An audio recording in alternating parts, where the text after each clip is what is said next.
L'Allemagne n'arrêterait pas les moteurs thermiques en 2035. En pleine transition écologique concernant les transports, l'Europe veut interdire la vente de nouveaux véhicules thermiques d'ici 2035, mais l'Allemagne dit non et voit d'autres solutions alternatives plus viables. Nous voulons autoriser les moteurs à combustion même après 2035.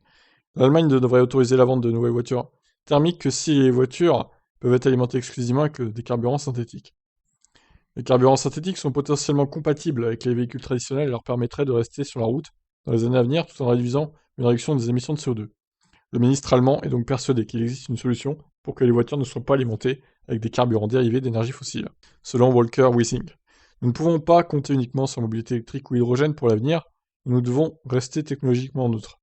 Il faut également considérer qu'à ce jour, nous n'avons pas assez de véhicules électriques et nous ne pouvons pas en produire assez, nous devons donc adapter leur disponibilité. Pas plus tard qu'hier, Audi a annoncé que ses moteurs diesel V6 pouvaient désormais fonctionner avec des carburants renouvelables, réduisant ainsi les émissions de CO2 de 70 à 95%.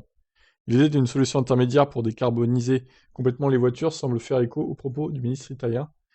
Bah, encore une fois, il n'y a pas que le CO2, il y a les NOx aussi, qu'il faut voir. Je suis pas sûr que les carburants renouvelables, entre guillemets, enlèvent les NOx, les oxydes d'azote, là, très nocifs pour la santé. Il a récemment déclaré que l'avenir de la voiture ne peut pas être uniquement dédié aux véhicules électriques, et que nous pouvons plutôt nous concentrer sur une génération d'hybrides ultramodernes, avec des performances limitées, même avec des performances limitées, pour réduire les émissions de CO2. En septembre l'année dernière, l'Italie a annoncé qu'elle était en pourparlers avec la Commission européenne pour une éventuelle exemption de la règle pour les constructeurs de supercars transalpins. La proposition d'interdiction des moteurs à combustion en Europe en 2035 est toujours au stade de proposition, qui est soumise à un long processus d'approbation et à l'acceptation des membres de l'UE.